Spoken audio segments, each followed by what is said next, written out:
Here are 10 reasons why you should try giving old school Advanced Dungeons & Dragons 2nd Edition a try. Number 1, slower progression. So to get to 2nd level in 3rd edition, you need a level 1 fighter would have to kill about 3 or 4 goblins. So that's just one combat encounter, and you're level 2. In 5th edition, to get to level 2, you need to defeat 6 goblins, and that's just 2 or 3 combat encounters. Now, for that same level 1 fighter in Advanced Dungeons & Dragons 2nd edition, to get all the way to 2nd level, he would have to defeat 133 goblins. This is about 2 or 3 dungeons worth of goblins. Now, you would say, that sounds hard, and the answer is yes. Yes, it is. Now, what I like about this thing being so hard is that it forces you to get really creative with what you have. Now, I made a lot of fighters and a lot of thieves. However, every single character became very unique in the way they played because they all developed their own unique tricks and personalities and ways of dealing with the very difficult situations that they had. One fighter of mine, he got into the habit of kicking doors down so hard that they would fly across the room and pre-damage monsters before he actually had to fight them. Another halfling thief of mine, he got very creative with his yo-yo throwing, and he would stun people while the fighters would take care of them after stunning them. And I had one character who was so incredibly ugly, he had to be a very good fast talker. He became such a good fast talker that he actually managed to take over an empire. Anyways, you stay at lower levels longer, which means you have to create coping strategies to deal with being weak. And those coping strategies are actually quite fun and lead to very creative use of things in other editions when you do play those other editions. Number 2, varying die rolls. So when you want to play 3rd Ed D&D or 5th Ed D&D or 4th Ed D&D, you always want to roll high. And there are always times where your dice just hate you. And they always want to roll whatever it is that screws up all your good ideas. In AD&D 2nd edition, whether you want to roll high or whether you want to roll low depends on the die roll.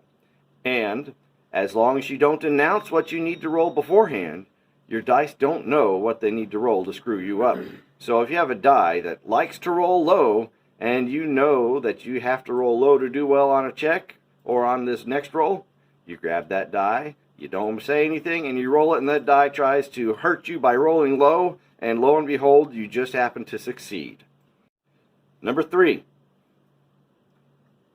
AD&D 2nd edition includes everything you need to homebrew.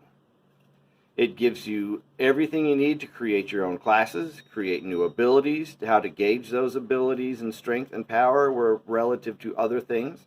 It gives you everything you need to know to create new monsters, what type of experience points those monsters would be worth, and also how to properly gauge the difficulty of that monster with the players. It is a homebrewer's dream, and it's designed with the intent that you will homebrew. That's why all the guidelines you need to homebrew anything is already included in the basic core rules. Number 4, you can play large races and you can play tiny races. In 4th edition, they had a lot of races that you could try out, and they didn't have this problem with people playing unusually sized or unusually shaped races. In fact, some game mechanics very much depend on the size of your character, and there's no problems finding large character races and even small character races, and even tiny character races to play in 2nd edition D&D. Number 5, weapon damages. I like the way the weapon damages are done because the weapon damage actually varies by the size of the thing you're stabbing. Let's say you take a dagger and you stab a little old garden snake with that dagger. Okay? That could probably be a life and death blow to that snake. Now let's say you took that dagger and you tried to stab an elephant with it. You will probably just anger the elephant. And this is reflected in the rules of 2nd edition Dungeons & Dragons, not only by the hit point differences between the monsters, but also in the fact that you roll different damage die for your weapon, depending on the size of creature you hit with it. Some weapons, such as two-handed swords, do more damage to large creatures than they do to small creatures, simply because you can put more of a two-handed sword into an elephant than you can into a snake.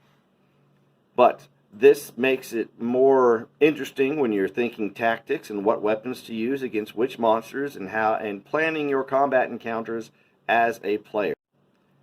Number 6, you can't screw up making a character.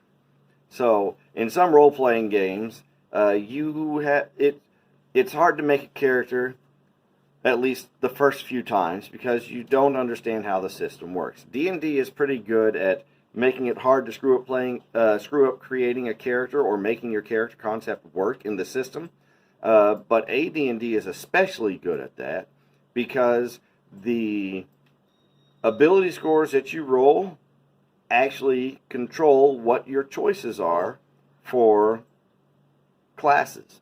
That way you can never pick a class that you are just going to be impossibly bad at. So it's frustrating in many systems to spend 2 hours or more creating a character just to find out that, okay, you put all your skills in rifle shooting, and apparently aim is a separate skill. Therefore, since you have no aim, you're really good with a rifle, but you can't aim for your life, and the entire concept is just ruined. That doesn't happen in AD&D because they don't have a bazillion skills to pick from. They have a few skills that are actually quite broad, that are all very much tied to the class you pick, which is also very much tied to the ability scores that you have and that you roll. And so its system is set up to guide you down a path of what works. Reason number 7 to try 2nd edition AD&D is that it's the source material for all the new stuff. You know, they get Spelljammer from AD&D 2nd edition. Dark Suns, Planeswalker, all of these things started in AD&D 2nd edition. It's really fun to try the original stuff. It's refreshingly different from the modern take, and I think the spells are a bit more fun. For example, Spider Climb is a first level spell. There's also a first level armor spell that not only buffs your AC, but it also absorbs damage. And so there's all these different nuances and differences that just give the system its own unique feel that I still really enjoy. And I think you will enjoy it too. Number 8, the relationship between the classes and the races.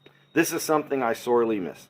So humans had no level limits on their classes. All the other races had limits on the levels they could attain, maximum levels they could attain in their classes. This was intended to make playing a boring human desirable. You know, all these other races had all these cool abilities, and humans didn't, so what made playing a human worthwhile? That you could go to level 20 or higher with a human, but you couldn't do that with non-humans. But what I really, really enjoyed was that as a non-human, you could multi-class, as in you could be more than one class at one time, and you would get all the bonuses, but none of the penalties. So that if you were a fighter mage, you had magic, but you could do it while wearing armor, and you knew how to use all the weapons. And so this was a nice way to even out your party if you didn't have enough friends to play. Like, oh, we only have like 2 or 3 people, well, we're missing some classes, so hey, I'm going to make a multi-class character. Now, there was a way that they made the multi-class character, since a multi-class character by nature is more powerful than the other characters. The way they even that out is that you split your experience points between all the classes that you had.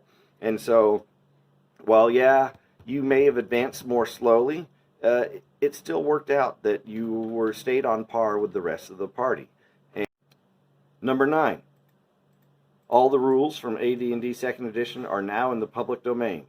So when Hasbro tried to change the OGL and really screwed up things and scared everybody out of their ever-living minds because they're doing a new edition and stuff, as part of trying to reel that back in and put their finger in the dam, they said that they were going to make all the older editions online or public domain. So you can get all the resources online without fear of getting in trouble for pirating any of this stuff. And there's a lot of these files already on the internet because we were putting them back on the internet back in 1998, 1999, and 2000.